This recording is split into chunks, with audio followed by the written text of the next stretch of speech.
Welcome, everybody. This is the Baha'i Adult Learning Online session on May 17th, 2020. We have a special speaker with us today, Mr. George Villa, Dr. George Villa Esquire from Jupiter, Florida. He is going to be speaking with us on a very, very formidable topic, Time Prophecies and the Bahá'í Faith. And this time prophecies that we're talking about will be sourcing from the Bible and the Quran. Now, I know a lot of people are familiar with the Bible or familiar with the Quran, but you might not be familiar with these special topics, which Mr. Villa has taken a lot of time at great lengths to put together in this presentation so you can view today. If I can allow, Mr. Villa, can you please introduce yourself and get this show on the road? Thank you, John. And first of all, let me say how happy and excited I am to be back with the Clearwater Baha'is. I lived there for several years in the past decade. I really enjoyed my time there. Hello, everybody. My name is George. Actually, I say Villa. Everybody else in the world says Villa, so I could be wrong. But I'm very happy to be here. My wife and I, we bring you glad tidings. We were just in Israel a few months ago, back in October. And last month we were in Bahrain. But when we were in Israel, we were walking through the streets of Haifa. I brought my favorite dress shoes. And I just left our hotel, and I got like 20 feet away, and my shoes fell apart. Tops came off the bottom, and I looked down, and I realized that the Lord had taken my soles. Can you believe it? Both of them. So we'll pause for the laughter, and just want to let everybody know, I welcome you to this talk on what I call Time Prophecies from the Bible and the Quran that foretell the Baha'i Faith. My name is George Villa. I am a member of the Baha'i Faith and have been for 30-some years now, 33, 1986, going on 34, which means I'm just getting older. I don't like to think I'm getting older. I'm getting closer to my goal.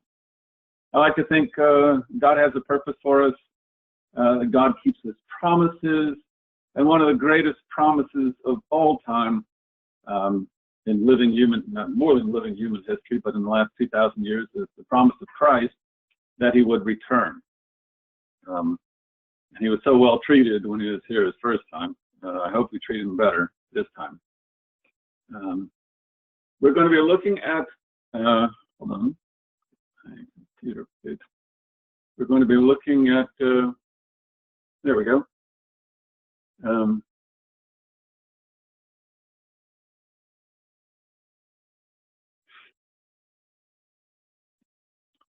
These are predictions of the great messengers of God.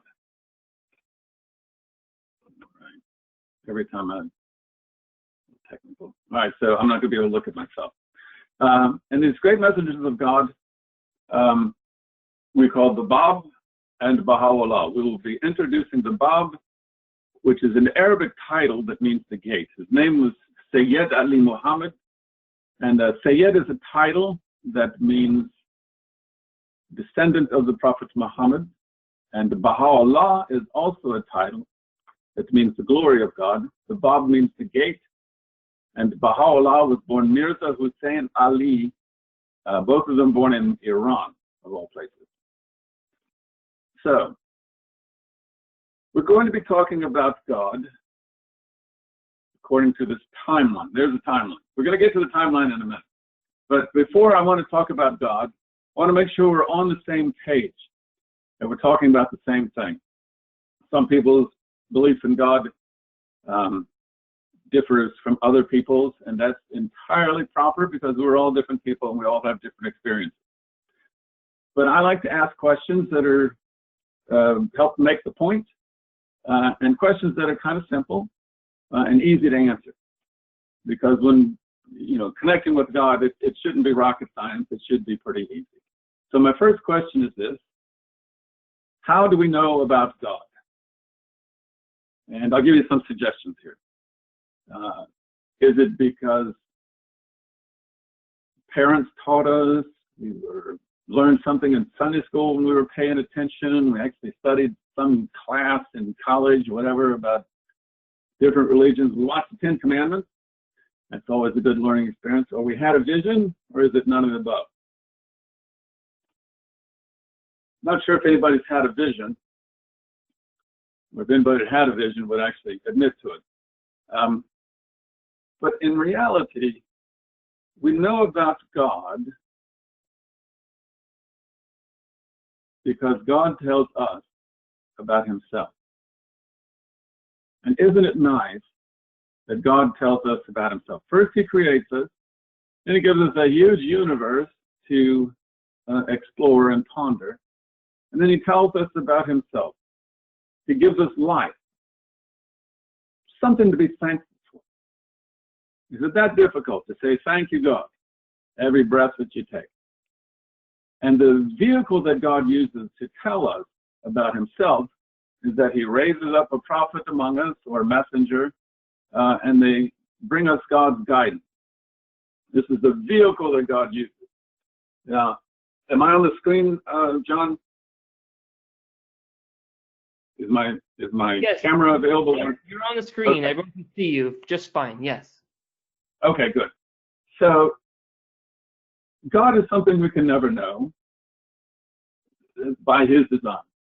But when he talks to us, he will raise up a prophet among us who looks like one of us, but who talks like God. And God speaks through them. So this is the way that we can attain the presence of God, is to attain the presence of his messengers and his prophets. And so it's like an intermediary, someone who comes between God and us and gives us God's message. But it's always God's message. It's God speaking through them. And isn't that great? Isn't that nice of God to do that? And whenever he sends a prophet, we always listen to God's prophets now, don't we? We treat them with respect and welcome them with open arms, right?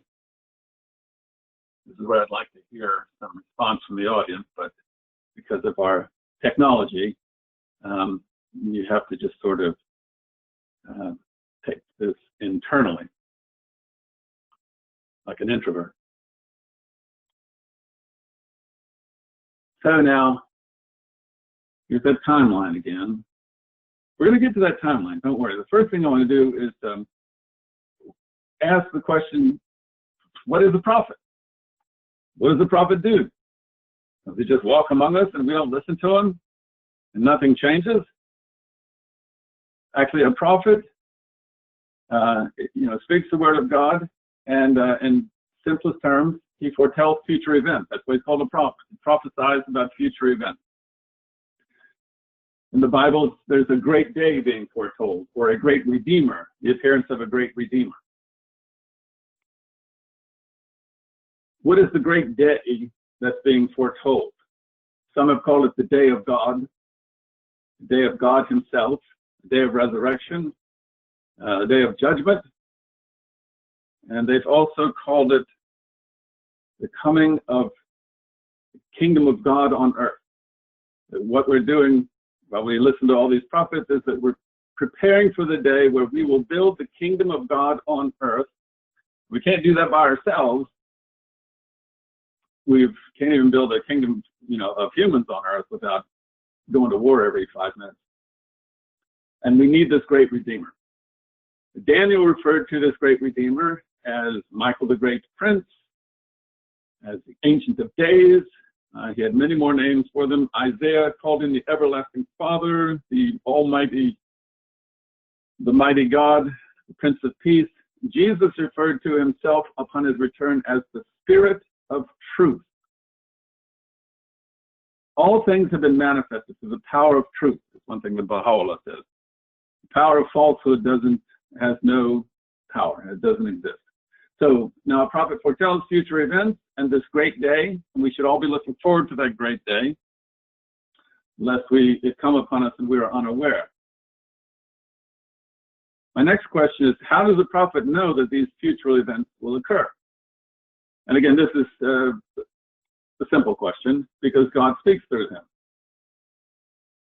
But more particularly, let's ask this question, get a little more into detail about it. How is it possible that these future events can be foretold? How is it possible? I often ask the question, how is it possible for anything to exist? It's not humanly possible. We didn't do it. Again, God did it, and is it too much to say thank you, God, for creating existence? And this answer to this question depends on your perspective on human existence. If you believe that when God created man, he created the human race, then your perspective on human existence is based on physical realities. But if your perspective on human existence is that when God created man, he created the spirit of man, and as such, the human spirit is a divine gift and sacred, a sacred entity to be respected and protected as such. And the human race, let's run this out again. God creates the human spirit. The human race is the outward appearance, the outward manifestation of the powers and virtues of the human spirit, so that all of humanity devolves from this common origin that God created in is own image, which is the human spirit, the thing that animates the human frame, your heart, your mind, the love of your heart, and the depth of your thinking, and the broadness of your vision is a divine gift from God and the cause of our being.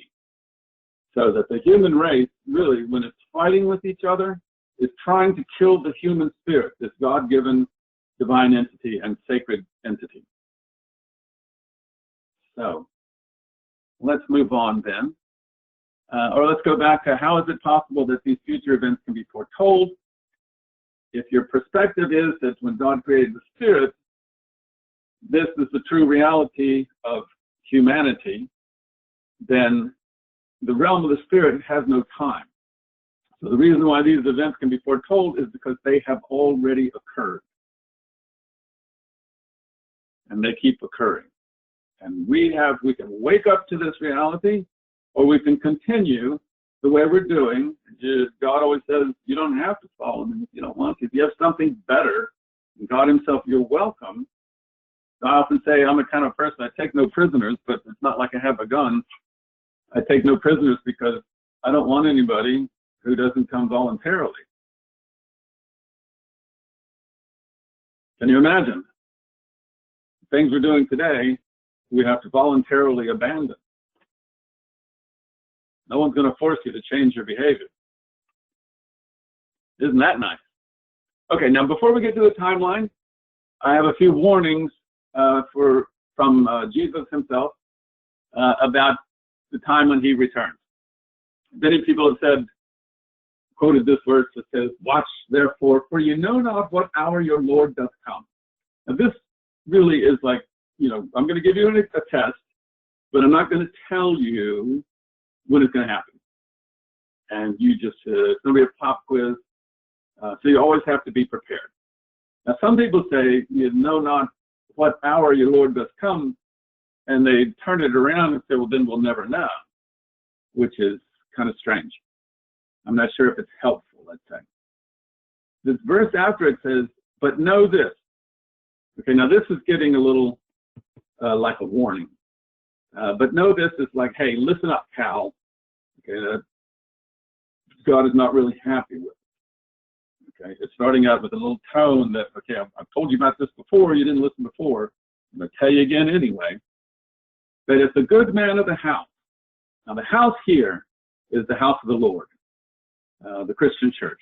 And the good man of the house is the Christian leaders, the priests, and the like.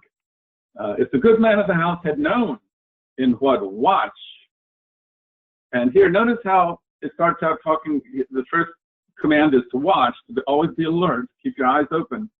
And now he's using watch as a, in the first verse, watch is a verb, and here it is a noun.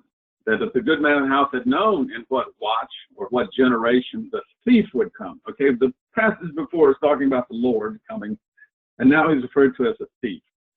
This is not a good premonition. This means people will treat him like a thief. And they say, oh, a thief does not announce his coming. And yet Jesus announced his coming. So there's this little cross purposes going on here. Do you want your Lord to come or not? Are you looking? Are you ready to, if you hear the signs that your Lord has returned, will you look into it? Will you see the fruits? Look for the fruits, or will you just say, oh, the thief doesn't announce it's coming, it's not going to happen? You have to be careful that you don't fall off and stop looking, because the warning is, I'll highlight it with here. If the good man of the house had known, and above it says, you don't know, but if he had known at what hour the thief would come, what would he have done? He would have watched. So it's kind of a lazy good man of the house. He doesn't want to watch if he's not told. And he would not have suffered his house to be broken up. Is there any house more broken up? I'm sorry to say, than the Christian church. There are over 40,000 different divisions. And I won't say any more than that. Each one saying they're the correct one. And then Matthew goes on, Jesus goes on to say, therefore be ye also ready, for in such an hour as ye think not, the Son of Man cometh. And so now I have another simple question. Do you think not? Are you ready to hear the glad tidings that your Lord has returned as promised? If you think not, Jesus says, for in such an hour as you think not, the Son of Man has come. Well, I'll give you some time to think about that one. Now, if you notice, I have a little key down here at the bottom. I have prophecies that I've found in the book of Leviticus, Daniel, Revelation, and one from the Quran that we'll get to. Well, we're never getting to this timeline, are we? I have a few more warnings from Matthew in the same chapter. Now he goes on to say, but, and if that evil servant, he's gone from the good man of the house to the evil servant, shall say in his heart, in his evil heart, because a good tree has a good fruit, a bad tree can only produce bad fruit, evil servant could only have a bad, evil heart. My Lord delayeth his coming. He doesn't want him to come. Why wouldn't he want him to come? Give up all he's got, his fame, his power, his position, his wealth, and shall begin to smite his fellow servants. I like the term smite. It's it means to strike hard. Fellow servants that belong to a different church, whatever, and to eat and drink with the drunken, to be drunk on their own ego. This is again a warning. So it's not going to be easy when the day of the Lord comes, because you'll be faced with people that don't want you to find him, like they did before. Like the Romans, they didn't want anybody following Jesus. The Lord of that evil servant shall come on a day when he looketh not for him, because he's not looking for him, in an hour that he is not aware of. And even if he was aware, he would say he would deny it. 2 Timothy. Timothy says, he's talking about when the Lord Jesus Christ, at his appearing, meaning in the future, in the kingdom of God on earth, that it's okay to reprove and rebuke. So this is my excuse for reproving and rebuking you. Don't take it out on me. I'm just reading the Bible. For the time will come when they will not endure sound doctrine, but after their own lusts shall they heap to themselves teachers having itching ears, whatever they want to hear. But the warning is, when Christ returns, that his own followers, his own church, will look for unsound doctrine. So, what's the first evidence? Let's go back. But of that day and hour, no man knoweth. And I hear this a lot. Know not the angels which are in heaven, neither the Son, but the Father. Okay, so let's parse this out. Let's analyze this closely before we overlook the obvious. Because once we overlook the obvious, we have chosen the path of error, and there's no way the path of error can lead to truth. So that day and hour no man knows, neither the Son. I wonder why the Son wouldn't know. Maybe he's being born that day. What do people say this means? They say, because we do not know the day and the hour, we will never know when Christ will return. And I've heard this time and time again. And I say, well, if I told you Christ had returned, would you look into it? And they say, yes. And I say, well, Christ has returned. And they say, no, it's not true. So I get the impression I'm using the wrong presentation because they deny him so quickly. So they say, because we don't know the day and hour, we will never know when Christ will return. Interesting. So I have another simple question. Was the day and hour of Christ's first appearance foretold? Think about that for a minute. Now this one has three possible answers. There's yes, there's no, and there's, excuse me, would you repeat that again? Meaning, what was it? I don't think it was. I have not found where the day and the hour of Christ's first appearance was foretold. However, I have found prophecy that foretells the year that Christ will appear. My point being, we don't need to know the day and the hour. We can know the year.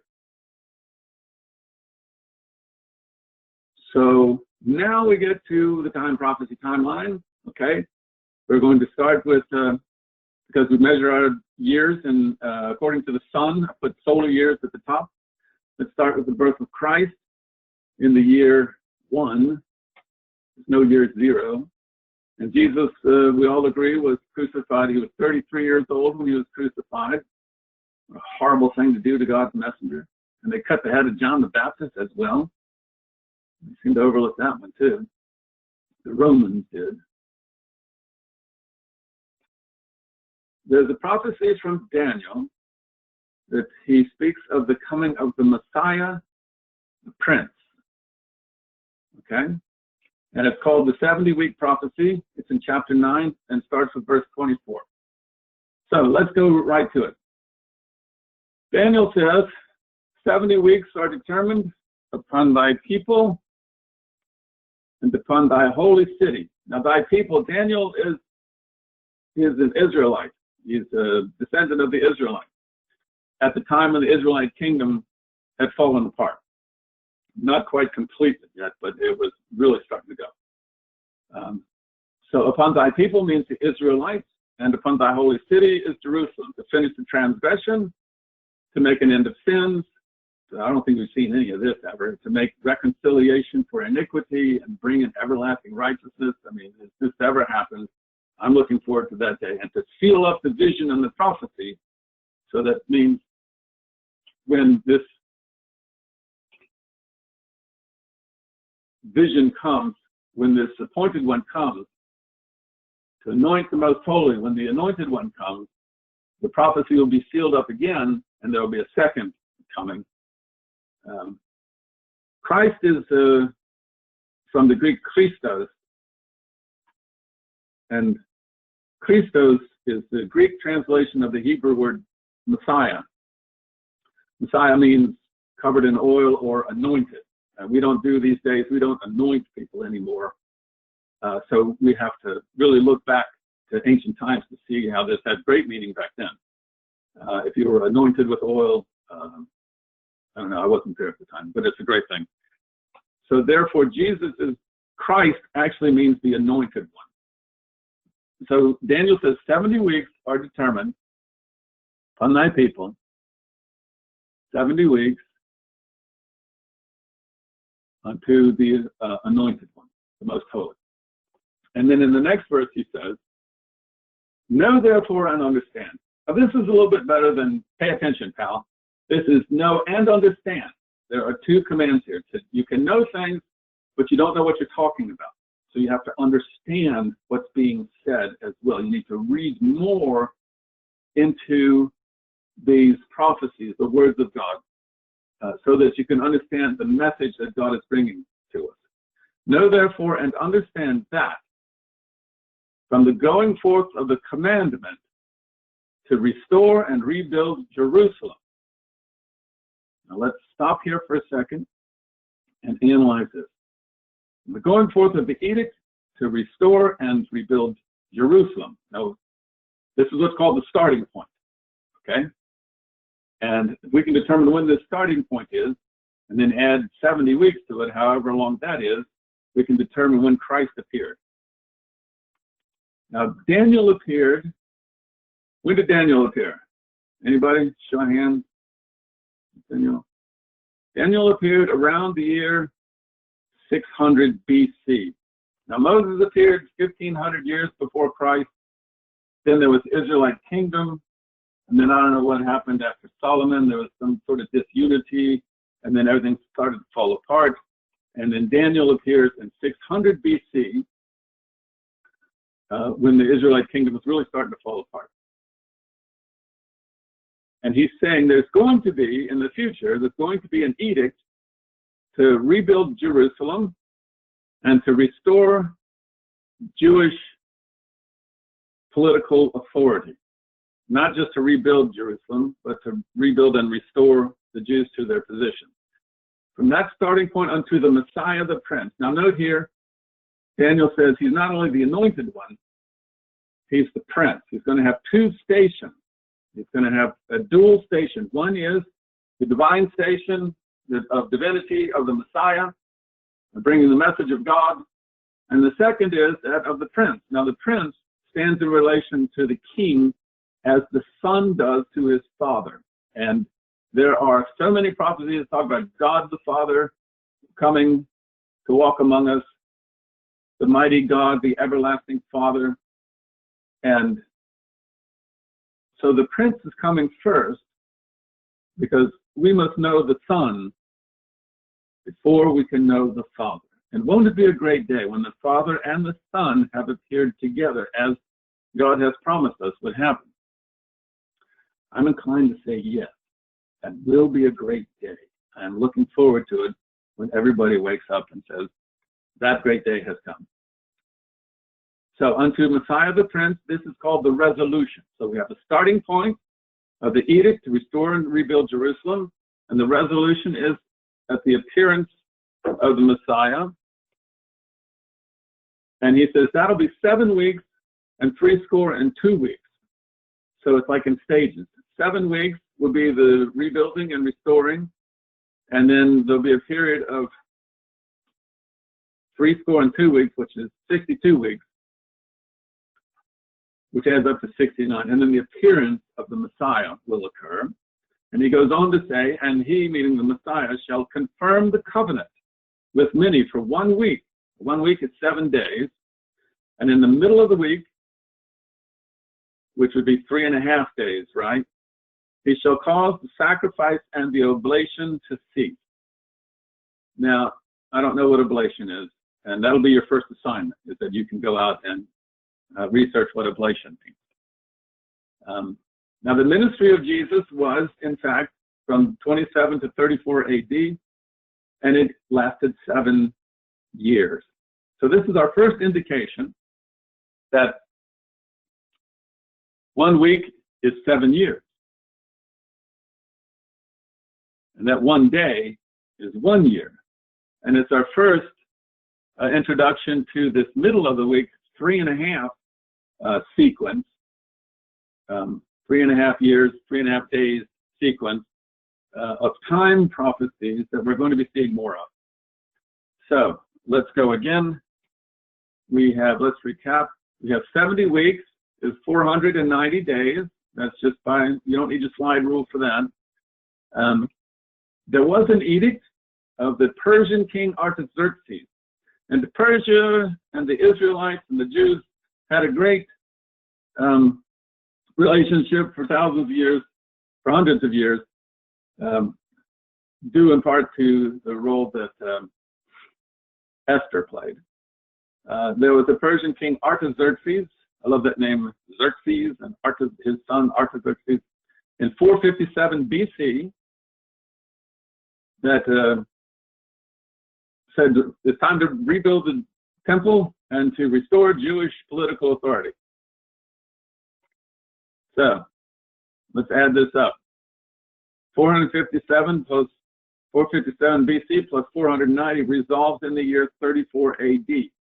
So this is our second indication that each day is a year. And our third indication is that I'm not making this up. I didn't put this together. I found this from, thank God, Abdu'l-Baha has explained this in a book that called Some Answered Questions, where one of the early believers went to meet with Abdu'l-Baha while he was in prison, near the end of his prison sentence, and asked him some questions, and he gave some answers. And one of them was about this particular prophecy of Daniel. Now, I don't say Abdu'l-Baha interpreted this. It's not his interpretation. It's not his understanding. It's his explanation. It is the word of God. It is the truth. And here's what he says. He says, the book of Daniel fixes the period between the rebuilding of Jerusalem and the martyrdom of Christ at 70 weeks. For it is through the martyrdom of Christ that the sacrifice is ended and the altar destroyed. Okay, that's the oblation that ends. So you don't have to go look that up. The altar was destroyed. This prophecy thus refers to the advent of Christ. Now, these 70 weeks begin with the restoration and rebuilding of Jerusalem, concerning which 4 edicts were issued by 3 kings. And he lists the first, the second, and the third one is issued by Artaxerxes in the 7th year of his reign, that is in 457 BC. And this is recorded in the 7th chapter of Ezra. And you can go and look these up for yourself.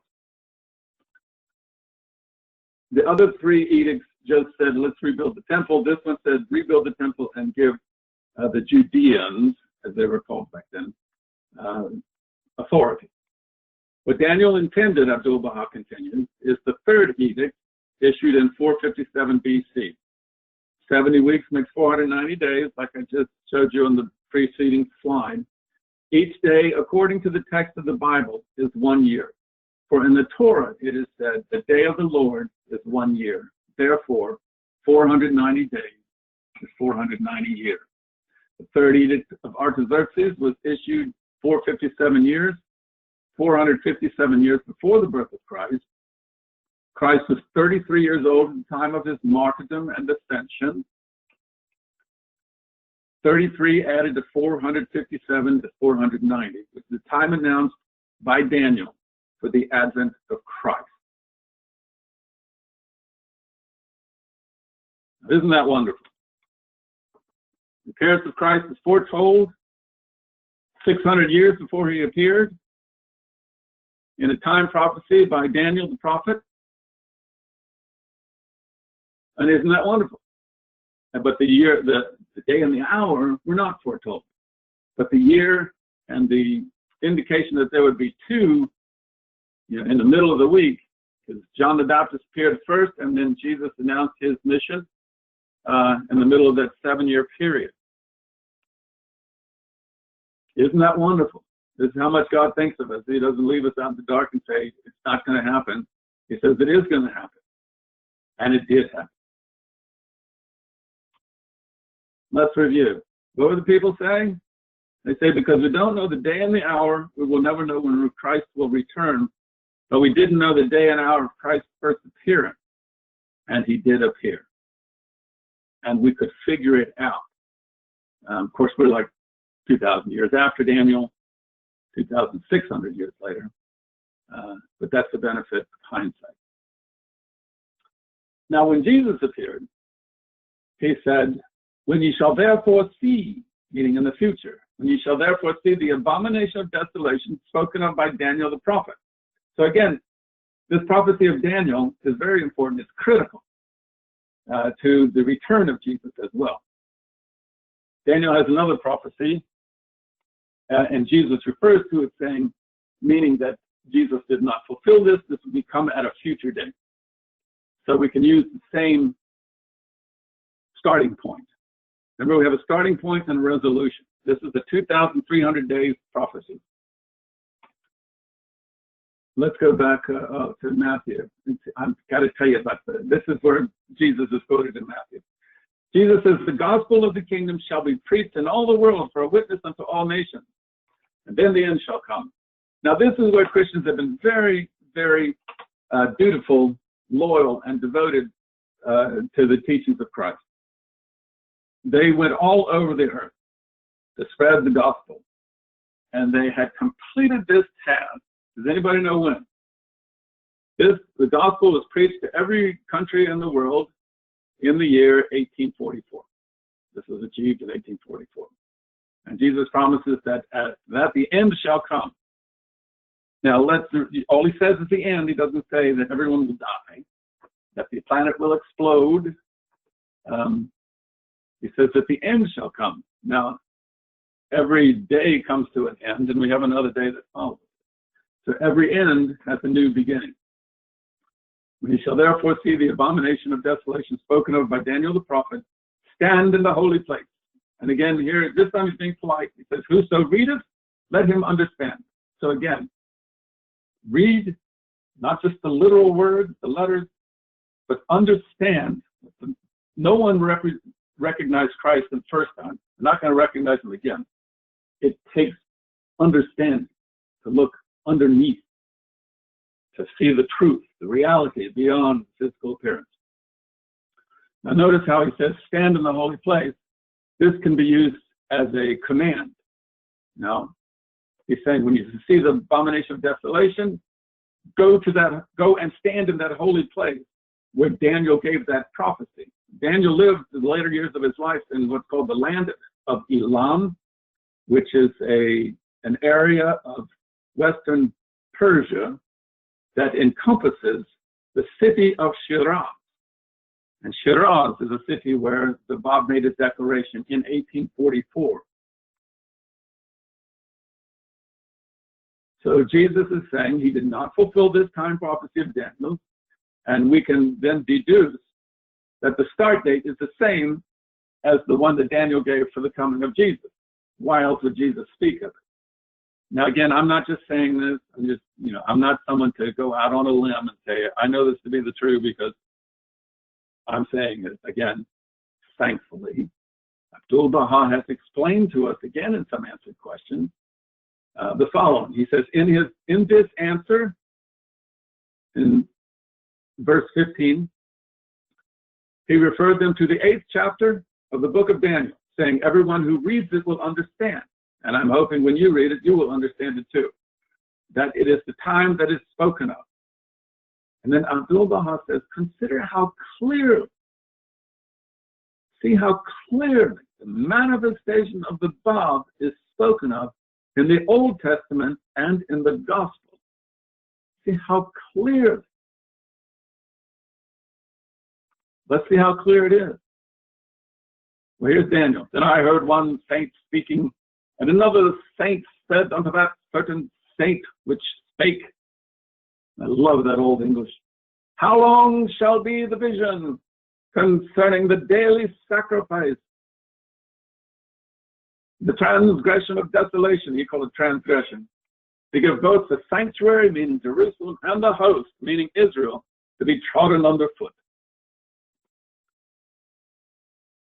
And he said unto me, unto 2,300 days, then shall the sanctuary be cleansed.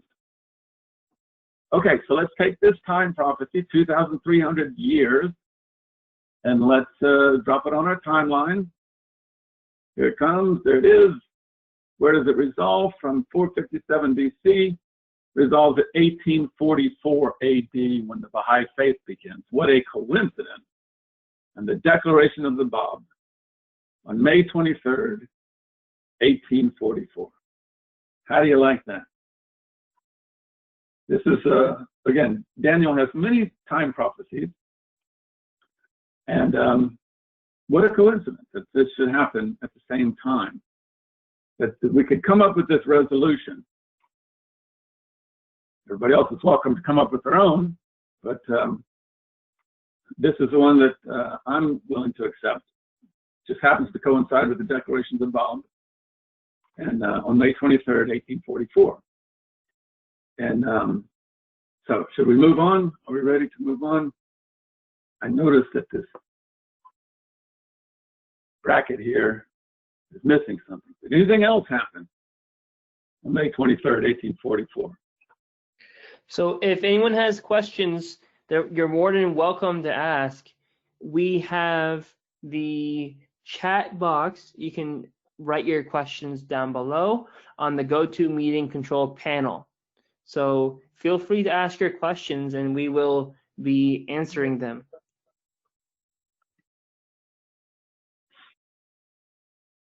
So, did anything else happen on May 23rd, 1844? And something else did, as a matter of fact.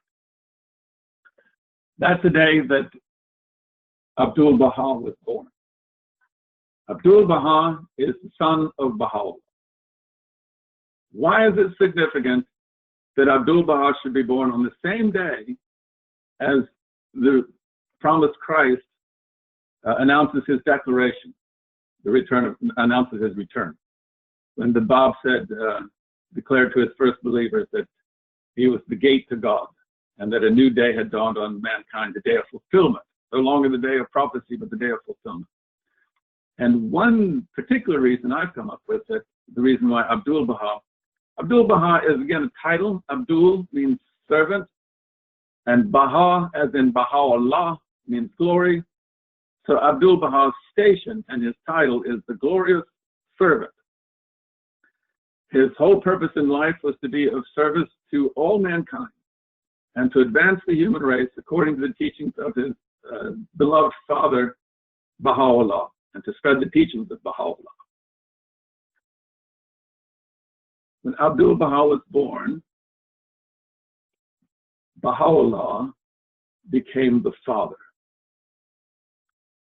So what a great coincidence that the Bab makes his declaration, Abdul-Baha is born, the second advent of Christ occurs, and the father literally becomes the father on the same day at the same time. Maybe that's why the son didn't know, because he hadn't been born yet, or was being born at the same time,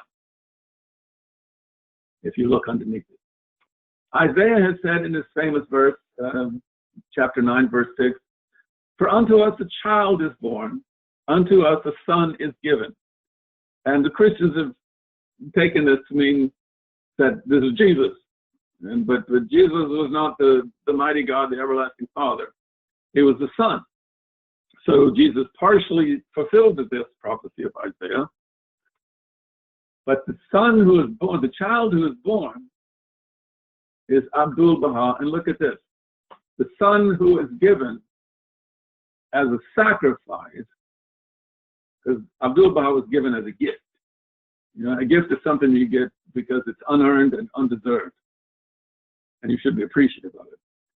The Bab was given, like Christ, as a sacrifice. He too was suspended in the air and martyred, this time by a firing squad of 750 soldiers. So when Christ returned, he was treated the same way that he was treated the first time, after a short ministry, no less.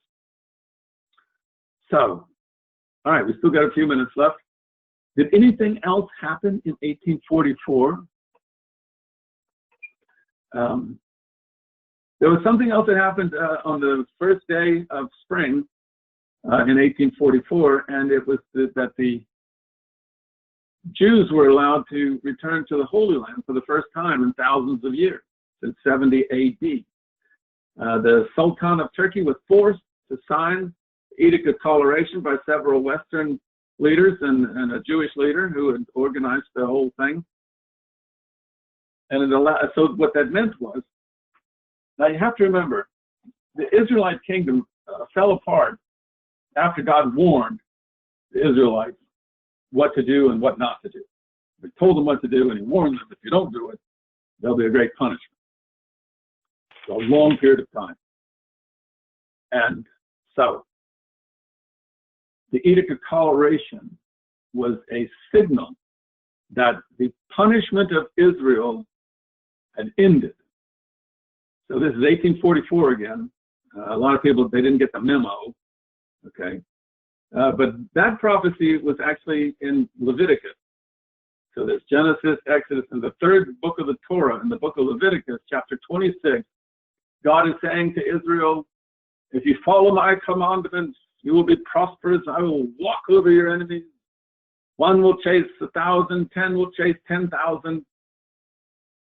And won't that be great? But, and then the warning comes. It's called the 7 times prophecy, where Israel will be punished if they don't listen to God. So let's look at this briefly, because we're getting close to the hour mark. The warning is, if you do not hearken unto me, and will despise my statutes and abhor my judgments, this is really bad way to act. You know, that God gave them so much, took them out of slavery and gave them the Israelite kingdom. Break my covenant, nothing worse than that. God warns, I will do this unto you. I will appoint over you terror, consumption, which is like TB, I don't know, the burning ague that shall consume the eyes, cause sorrow of the heart. Your enemies shall eat your food. I will set my face against you. God sets his face against you. That's bad. And you shall be slain before your enemies. And they that hate you shall reign over you. And you shall flee when none pursue you. And he repeats this 4 times. And if ye will not yet for all this hearken unto me, then I will punish you 7 times more for your sins. Now this is the introduction of a time. And we need to figure out what a time is. But it's a long time. It's not just 1 occasion, 2 occasions, a time. We'll get to that in a minute. And then this warning is repeated 4 times, just in case they weren't listening the first time. And each warning predicts just a dire atrocities to be committed against the Israelites. But God says, if they shall confess their iniquity, then I will remember my covenant with Jacob and Isaac and Abraham, and I will remember the land, meaning Israel. And they'll return to the land. And yet for all that, when they be in the land of their enemies, I will not cast them away. That's the promise. And no matter how dire the persecution the Jews suffer, God will not cast them out. He will not abhor them, neither will he destroy them utterly. There are some religious leaders in the Middle East that want to destroy Israel utterly, even though it says in the Bible that will not happen. So they've taken the wrong side.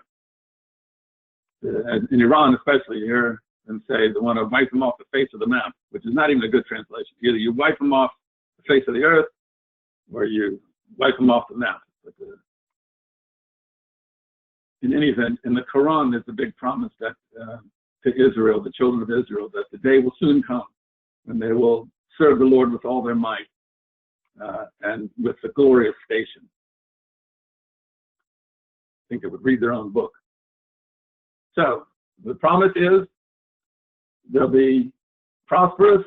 If they don't heed the warning, there'll be punishment for a very long period of time, and then there'll be God's reconciliation. So, how long is 7 times? Bible scholars and Jewish scholars agree that a time is what's called a prophetic year, where each year has 12 months and each month has 30 days. So that's 360 days in one time. Now, as Abdul-Baha has reminded us, Day of the Lord is 1 year. So 1 time is 360 years, and 7 times is 2,520 years that the Israelites will be punished, and before they can be brought back to the Holy Land. And in fact, they've been brought back to the Holy Land.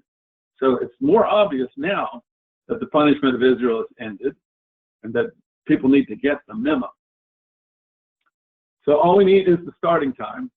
And we know the Edict of Toleration was signed in 1844, so let's start there and work our way backwards. So we start with the resolution and look for the starting time. So 7 times, here comes the line, goes back to 677 BC, which is before Daniel. So anybody here old enough to know what happened in 677 BC? Anybody? Show of hands.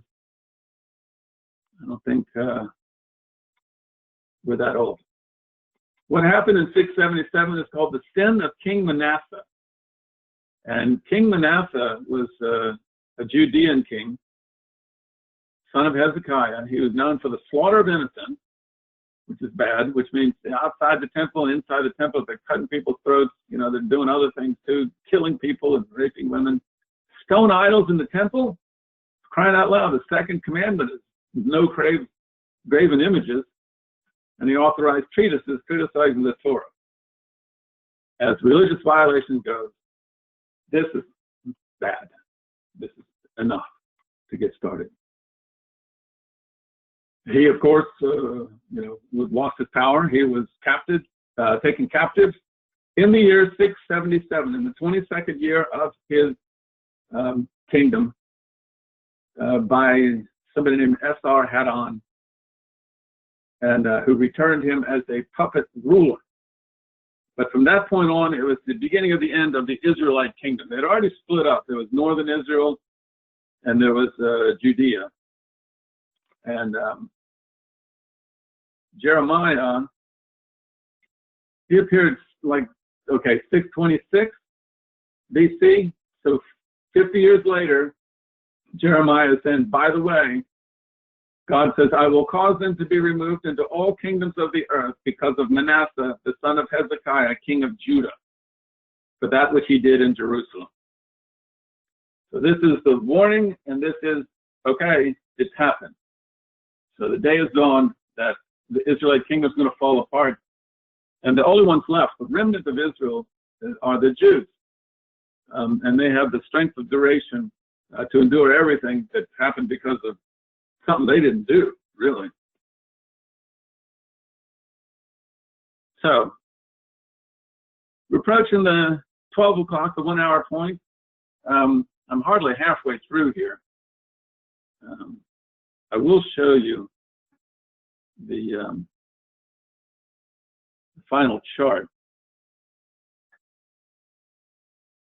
just to see how many time prophecies there are.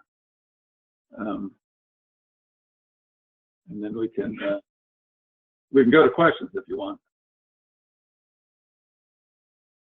So I think it's good to finish up the prophecy that we're working with right now. So we can go past the hour for this prophecy, but we do have some questions as well. Okay. So one question asked, which I understand is a pretty tough question in modern day. It's, how do we reconcile the suffering of the Palestinians today and the creation of Israel with the state that we have now within the prophecy? Now, the Philistines, if you study the history of the Israelite kingdom, their enemies were the Philistines. In the days of Jesus, the land was called Judea. They were the Jews were the remnants of the Israelite kingdom. They took it upon themselves to try to reestablish the Israelite kingdom. It didn't work. The Romans defeated them, and they were kicked out of the Holy Land, kicked out of Israel and Judea. And 100 years later, the Holy Land was branded with the name of Palestine as an affront to the Jews. So, again, you'd think people would be happy that God keeps his promises. And for some reason, the Muslim leadership has been annoyed that such a thing could happen on their watch. And nowhere in the Quran is Palestine mentioned. So, and again, the Philistines are the enemies of God. Why would you link yourself with, with that title. The history of Islam is, it's going to take a lot of time to go into it, but Islam was beset with violence among themselves. And the Prophet Muhammad himself, if you ask Muslims how Muhammad died, you get several different responses. But he didn't just die. It was poison. And the Imams, and he said, he pointed to his son-in-law Ali and said, if you turn to Ali, you turn to Muhammad. So all of these Imams were murdered as well. And the ones who lived in Palestine were the ones who rebelled against the Imams. Now, this is, okay, make a lot of people upset. All right, but you need to keep a clear head on this. And remember, what is your purpose in life? Is it to continue doing what you've always done when the promised one comes? Like when Jesus appeared, the Romans they didn't change anything. And they eventually lost their kingdom. Or is it to look into, if they stopped fighting Israel, what a wonderful place, and said, great, we welcome you here because God says so. I mean, think of what sort of effect this would have on the hearts of the people. A lot of people are angry, but it's time to stop. God wants us to live in peace with unity. You can't spell unity without you and I, can you? So I anticipated this question. But again, the question is, what are you looking for? Now, if you don't want to see the promised one, according to these declarations, you don't have to. Like I say, we don't take prisoners. We don't take people against their will. You are welcome to continue what you're doing. But if you want to look into this and not make an issue, to drive a point, to drive a wedge between everybody and say, let's keep fighting, we won't have unity if we keep fighting. So at some point, we have to stand back and abandon everything that we're doing, everything we've held on to, everything we've been told by our parents, everything we've been told by our government and our religious leaders. It is time to abandon it on our own, of our own free will, and look into these teachings of Baha'u'llah, the Bab into Baha'u'llah. The Father and the Son, Baha'u'llah appointed his Son in his will, so it is written. As the story goes about Muhammad, he called out for a pen, and somebody rebelled and said, the book of God sufficeth. Didn't want him to write a will. No one can thwart the will of God. So it wasn't his intention to write a will. It wasn't Muhammad's intention to write a will, but he did expose someone, a traitor. So, okay, this happened a long time ago. If we're going to come to a new understanding, again, I'm not going to force you. You are welcome to look into this. You're welcome to turn away and continue in the way you are. I appreciate your concern.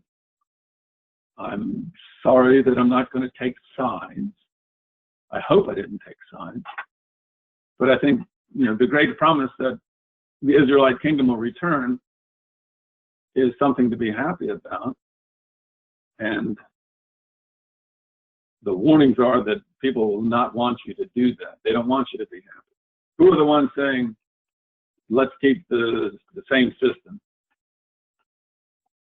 I mean, we've been fighting wars for thousands of years, and they keep fighting.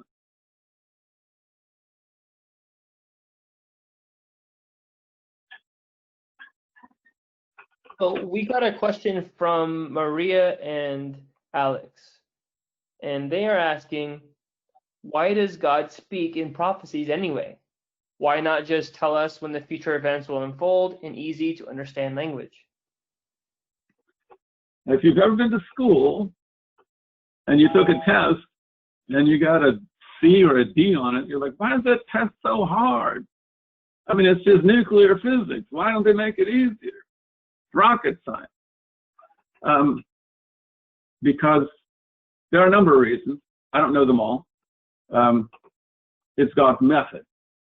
He makes it difficult and easy at the same time.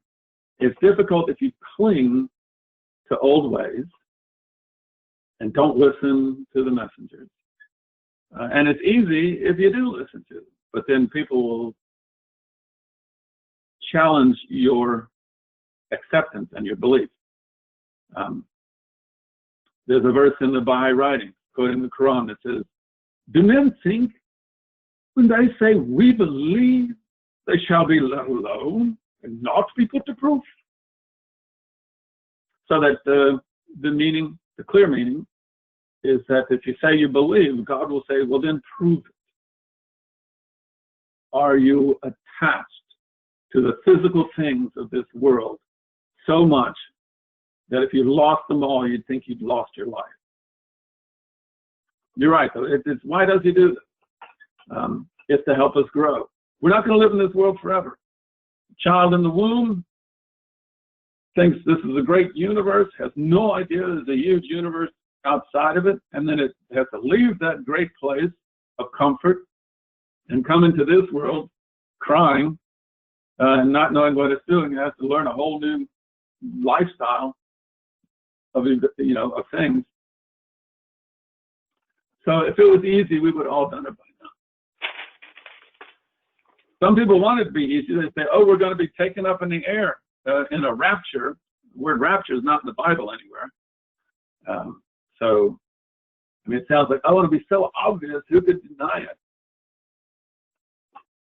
They've never done it before. They've always shown us that it's difficult. What do you think, my dear friend? I mean, he did sort of spell it out. Daniel spelled out these time prophecies. Look at it. They all line up at 1844. And there's a few extras, one for Baha'u'llah. But they all line up at 1844. Look at that. He's made it pretty obvious. He did it, Daniel did it, and then Jesus did it in the book of Revelation. So, Mr. Villa, if you can we go to the Quran prophecy and do that one in its entirety during this presentation? Yes. Thank you. Again, that one's not pretty, okay, because Jesus said, I will send my two witnesses.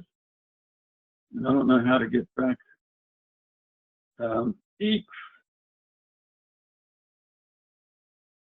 Okay, there we go.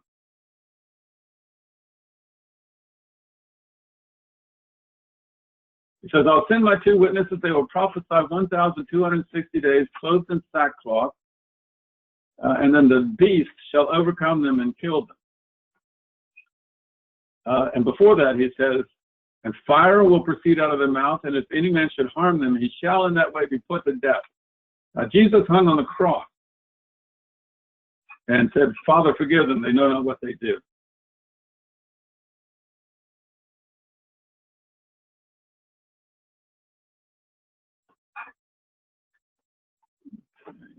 So one way to go to that slide would be to get out of the presentation, click on the slide, and then once more press on the presentation tab.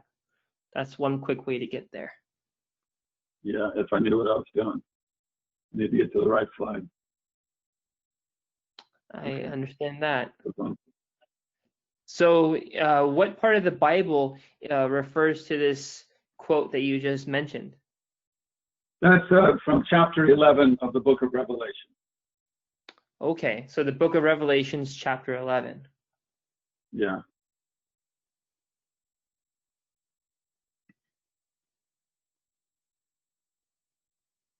Okay, and it has to do with also with. Is this the slide that it starts on in your presentation? Actually, I'm looking for the. Here we go. Okay. Okay, great.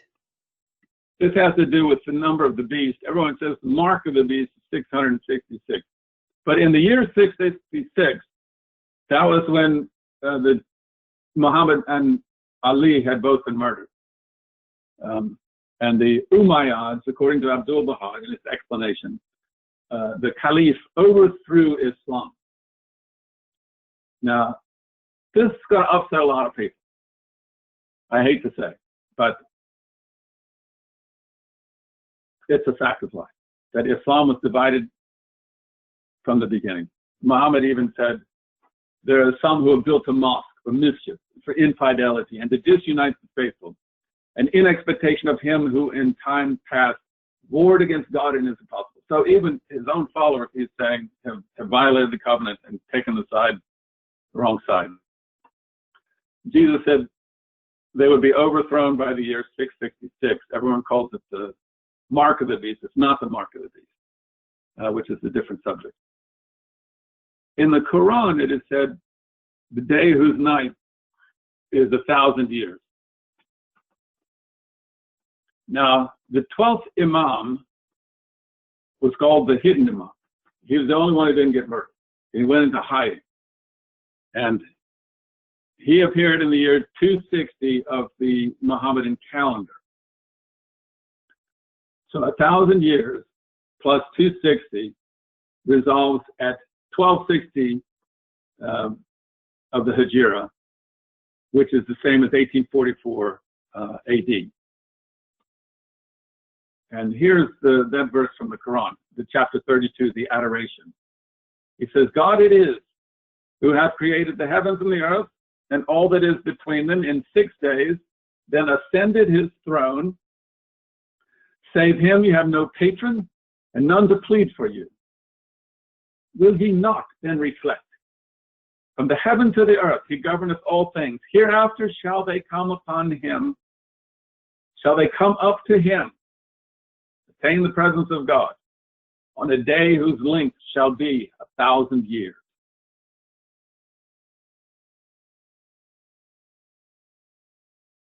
And then that verse 10, it says, and they say, what?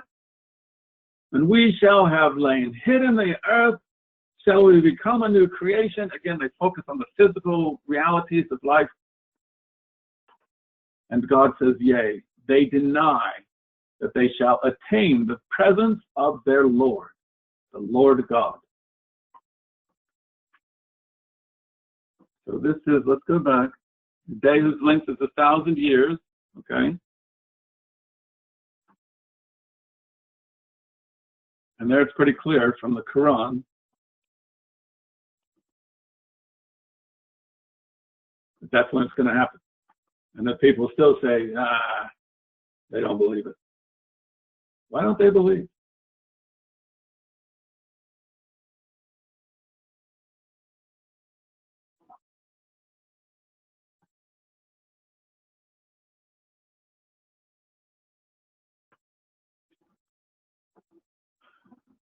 So again, this is a very difficult subject to approach because it means walking away from quite a lot. Now, the Quran is the book of God. I'm not saying what you think. I'm saying to walk away from what you have been told, if you want to. If you don't want to, I'm not going to argue with it. There's so much, now the Prophet Muhammad, they always talk about the Prophet Muhammad, he's the final prophet. No prophet shall come after him. But he's a prophet, right? Like Jesus was a prophet, and Daniel was a prophet, and they foretold future events, like the coming of a great day and the coming of the Father. And Muhammad is a prophet. So he foretold future events too, right? What future events did he foretell? He called it attaining the presence of their Lord. He called it attaining the divine presence. He said, he denied being the Father in that verse where he said he was the last prophet. And Baha'u'llah is not a prophet. He didn't come to foretell his own coming. He fulfilled the prophecies of the ancient prophets, including Muhammad. Muhammad was the last prophet to foretell the coming of Baha'u'llah. You can look at it that way.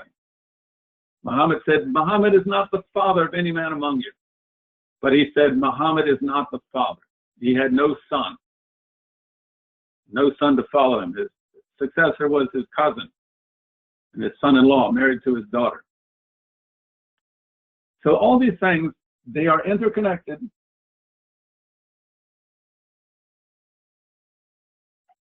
And they can be shown if you want to see it. Now, if you don't want to see it, if you've been told too much, you're welcome to continue in the path where you are. And I'm sorry that I, woke you up so abruptly. But we're running out of time here, friends. The world is in great peril, and one day you will look back on this and say, thank God somebody woke me up. But it's not enough, just to say, oh, let's do what he says. You have to investigate this yourself. This is why Baha'u'llah says the investigation of truth, independent investigation of truth, is one of the essential teachings of the Baha'i Faith. Don't take somebody's word for it.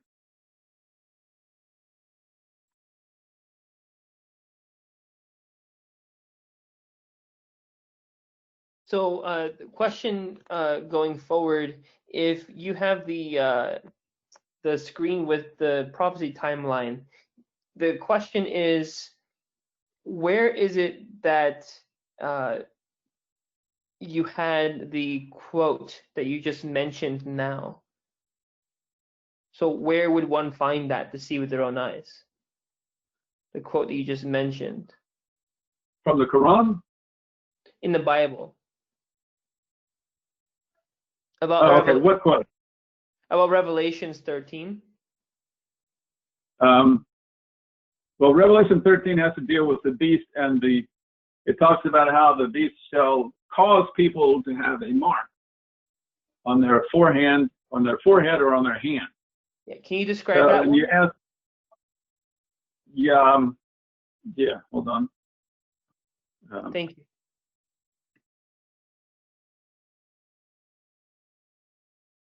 Okay. What is the mark of the beast? What happened there? Okay. What is the mark of the beast? Everyone says it's 666. And I've asked them to show me where it says that. Now this Revelation 13 begins talking about, I stood on the sand and saw a beast. The dragon gave him his power. It's a bad image. One of his heads wounded to death. His deadly wound was healed, and all the world wondered after the beast.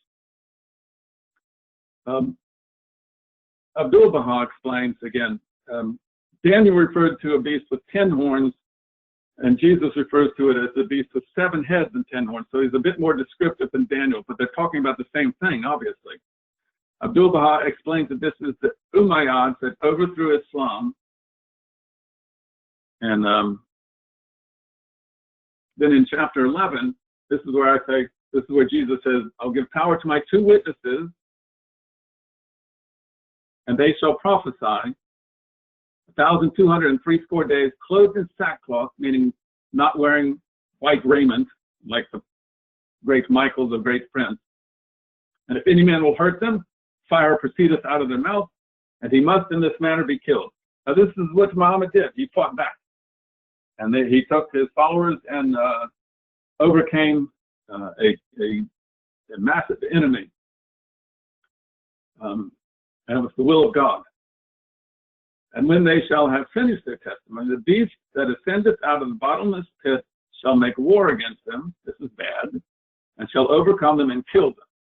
And that's what happened. At the same time that Imam Ali was murdered, there was also an attempt on the life of Muawiyah, who was the rebel leader who was fighting with Ali and wouldn't accept Ali. There were assassins that went after Ali, Muawiyah, and somebody else named Amru. They killed the wrong guy when they went to Amru. They killed Ali. And Muawiyah was struck in the head with a sword and recovered. Now remember, I saw one of his heads as it were wounded to death, and his deadly wound was healed. And the world wondered after the beast. And then they followed him. So then we talk about the mark of the beast in chapter 13. What is the mark of the beast? So many people say, Christian leaders say it's the number 666 that the beast will have on his head or on his right hand. And that until this fantastic thing occurs, then the beast hasn't appeared, and therefore they get to stay as the leaders of the church forever.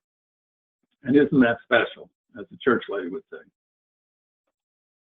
So if we, again, this is about this unsound doctrine.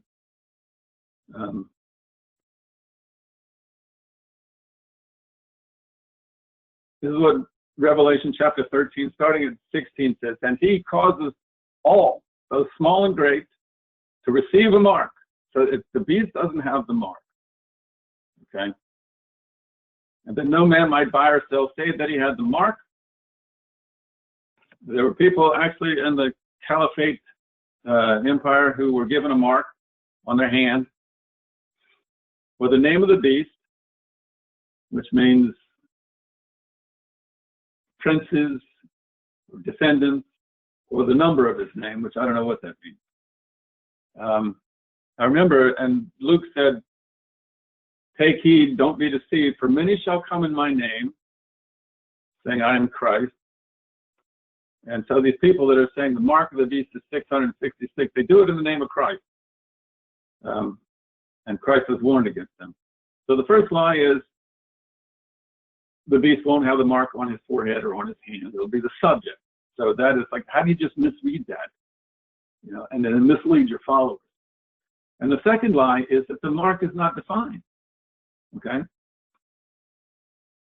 It's simply not defined. It said there will be a mark, but not what it is. Now, what it does say, no man may buy or sell that he has the mark, some kind of tattoo, name of the beast, where the princes or descendants or the stamp of the caliph with the number of his name. So 666 comes from, here's wisdom. If you have understanding, count the number of the beast. So it's not the mark of the beast. It's the number of the beast. It's 666. And we're told to count. What do we count if not our time? So this is a time prophecy that the number of the beast is the year 666 AD. So what had happened by that time? Had two witnesses appeared, said they were, and witnesses testified to the truth. They also, Muhammad testified to the truth of the mission of Jesus. So he was a witness to Jesus. Bahá'í explained that. I'm not just coming up with that. And by the year 666, these two witnesses had been killed.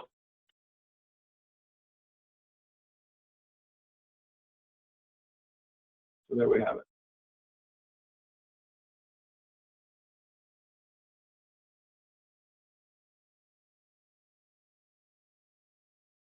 Was there another question? So I'm not sure if this was a typo, but you had written the murder of Muhammad and the murder of Ali. Was that Muhammad died of natural causes, or he died by murder? I said, if you ask Muslims how the Prophet Muhammad died, you will get three different stories. You will hear that he died of old age. You will hear that I don't know how he died. And you'll hear that he was poisoned by one of his slave wives. So one doesn't get poisoned by accident or naturally. He was poisoned. So that's sadly, Jesus, he was crucified. The Christians walk around with the cross and say, and he was crucified. But Muslims, you don't really hear how the Prophet Muhammad died. Wow. So and Jesus warned that the beast would overcome them and kill them, which means they're going to get murdered.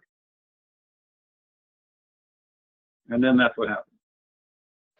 And Ali was murdered. Muawiyah took over, and Hassan, the second the eldest son of Ali, said, okay, go ahead, Muawiyah. And then Muawiyah inveigled the wife of Hassan to poison it. And then Muawiyah said, okay, no more imams and no more descendants of the Prophet Muhammad, but he established his dynasty and his descendants. I mean, there couldn't be a worse blasphemy that just gets, oh no, that's all right. It's like when the American colonists rebelled against the king, that sort of thing. And then they cut Imam Hussein's head off. And most of them imams were poisoned. So it's like I say, it's kind of a sordid history that no one talks about, but it's there to investigate. I mean, everything I've investigated, I've found, it's just my cursory investigation of this, but it's there to be found if you want to see it. So you're saying, I have a question for you. So you're saying the imamate, for those who are listening now, you're saying the imams throughout the line of the Shia Islam sect of Islam, the line of imams that were the ones who inherited the rule over the religion of Islam after Muhammad, they had all been killed? The line of imams, yeah, except for the 12th imam. They were all killed. The first 11 imams, so Ali was the first imam, Hassan was the second, Hussein the third, and then if you look up the history, you'll see that most of them were poisoned, some of them by the Caliph himself, except for the 12th imam. I believe he was Imam Mahdi. And if you are then, as a Baha'i, you believe that the 12th imam is the Bab, and he under that context was killed too. Yes.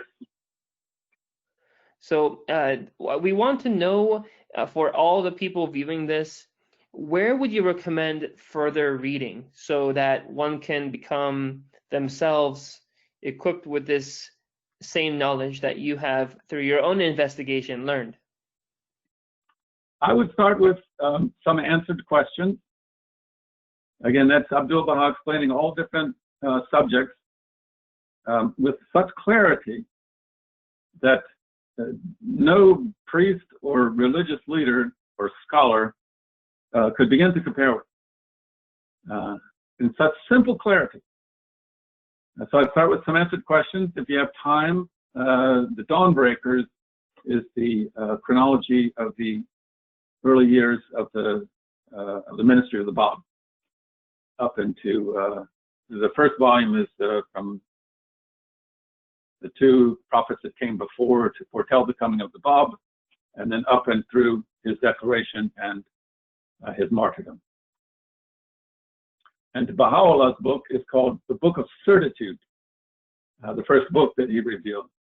In Arabic, it's called Kitab-i-Adhan. And certitude is what we need. It's not enough to be, well, I'm almost convinced, but he calls it the Book of Certitude, to assure us that God keeps his promises. And if you want to investigate the truth on your own, this is what I would recommend. Kitab-i-Adhan is not nearly as long as the Dawnbreakers.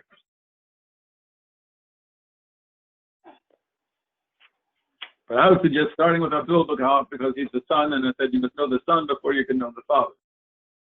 And then the Dawnbreakers is the history of the early days of the Bahá'í Faith. Great. So a place to visit the prophecies that you've made. Besides what I'm going to share, is there somewhere that you have available or a way people can contact you so that they can learn more? Yes, I have a Facebook page. I have an email address we can make available to people. My name is George Vaya and I go by my wife's name, George Faride Vaya on Facebook, and georgevaya@hotmail.com is my email.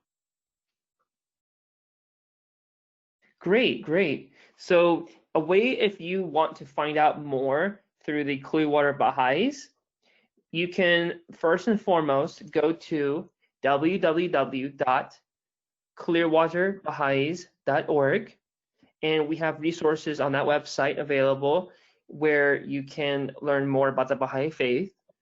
The reference Baha'i Library, which was sent through the chat, reference.baha'i.org, is a place where you can access books such as Some Answered Questions by Abdu'l-Baha and the Kitab-i-Iran in English, the Book of Certitude by Baha'u'llah. And further, beyond that, if you have more questions, and specifically from George Vaya, I'm sorry, George, everyone calls you Via, and then here I'm following suit, right? So if you want to find from George Vaya more of this that you've just watched, we have uploaded about 6 of 7 parts of his talk that he's given in 7 parts on YouTube. So if you go to www.youtube.com/c/Clearwater Baha'is, you will find the channel for the Clearwater Baha'i on YouTube. Further, if you have more questions and you want to see other content, this channel has everything available to you to find just that. The videos for George Vaya are going to be found under the playlist Biblical Time Prophecies on the Clearwater Baha'is YouTube channel. Further, in addition to YouTube itself, we'll have some links for you available on the clearwaterbaha'is.org website. This 11 a.m. weekly session on GoToMeeting will again continue next week on May 7. Today's May 17, so May 24 plus 7 days. It's going to be at 11 a.m. with John Hatcher, and he's going to be speaking on a very interesting subject, something related to, again, we talked about prophecies. We talked about prophecies of the Baha'i Faith. Now we're thinking a little bit ahead. We're thinking about during this time that we live in now, this lesser piece and the pandemic and how they relate. So thank you, Mr. Vaya, for joining us. Thank you for having me. This is the final page I have. You see the House of Justice is listed there, and Shoghi Effendi, our guardian, the beloved guardian, is a central figure of the Baha'i Faith as well. And that's a different topic for a different date. All of these foretold in the Bible as well. So we can't see that, what you're showing. Oh, you can't see it? I thought I had to. Only your presentation. The screen's not up anymore? We see your presentation, the Time Prophecy timeline. That's what we see. With all the yes, charts? Okay. Yep, up here is the House of Justice. Oh, there we go. Yep. Yeah. And Shoghi Effendi is our beloved guardian. They're both foretold in the Bible as well, and that's a different subject for a different time. Thank you so much for joining us today. Thank you for having me, and all the friends out there watching. I hope I didn't push you too hard, but I'm not going to take anything back either. Thank you very much. Loves you, dear. All right. Bye-bye, everybody. Bye-bye. Thank you. Khudafez.